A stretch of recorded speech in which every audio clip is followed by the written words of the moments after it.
పరలోకమునందును భూమి మీదను ఉన్న ప్రతి కుటుంబము పరలోకపు తండ్రిని బట్టి కుటుంబమని పిలువబడుచున్నది.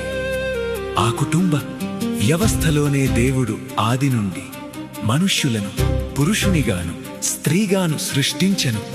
అందుచేత పురుషుడు తన తల్లిదండ్రులను విడిచి తన భార్యను హత్తుకొనెను. వారిద్దరూ ఇక ఇద్దరుగా కాక ఏక శరీరముగా ఉందురు. సంసారం చదరంగమా, దేవుడు ఏర్పరచిన అనుబంధమా. ఓటమి గెలుపుల పోటీ కాదు, ఇది జీవన బంధము.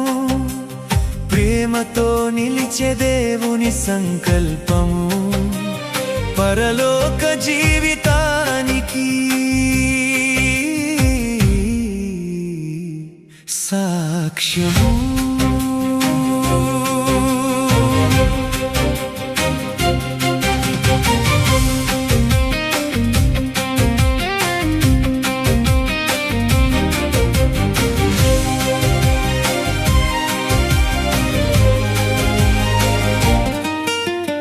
అహంకారమే జీవితాలలో అడుగు పెట్టగా, శాంతియే జీవితాలలో బయట నిల్చెనుగా. ఒకరిని ఒకరు క్షమించని హృదయము మీలో నిలువగా, కలహలోకపు తీపి మాటలే అడ్డుగోడలై ఈ సంసారము చదరంగమాయే. సంసారము చదరంగమా, దేవుడు ఏర్పరచిన అనుబంధమా. స్త్రీలారా, మీ సొంత పురుషులకు లోబడి ఉండుడి. పురుషులారా, మీరును మీ భార్యలను ప్రేమించుడి. దేవుడు ఏకాంగులను సంసారులుగా చేయును గర్భఫలము. ఆయన ఇచ్చు బహుమానమే నీ భోజనపు బల్ల చుట్టూ నీ పిల్లలు ఒలీవ ముక్కలవలే ఉందురు. తల్లిదండ్రుల మధ్యలో దేవుడిచ్చిన పిల్లల కన్నీరే, హృదయాలు అంధకారమై దేవుని ప్రేమను నమ్మక, శాంతియే కరువై భవిష్యత్తు అంధకారమై అపవాదితో బంధమాయెను. సంసారం చదరంగమా, దేవుడు ఏర్పరచిన అనుబంధమా.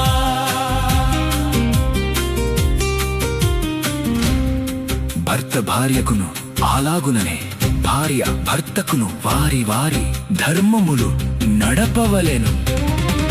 స్త్రీ పురుషుడు కలిసి చేసిన ప్రమాణాల బంధము, దేవుడే జతపరచిన బంధము.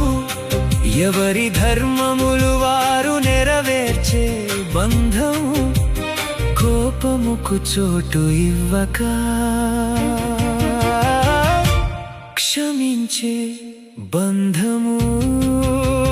సంసారం చదరంగం కాదు, పోరాటాలు చేయు వేదిక కాదు, ప్రేమతో నడిచే జీవిత బంధము, పరలోక జీవితానికి సాక్ష్యము. సంసారం చదరంగమా, సంసారం చదరంగమా, దేవుడు ఏర్పరచిన అనుబంధమా.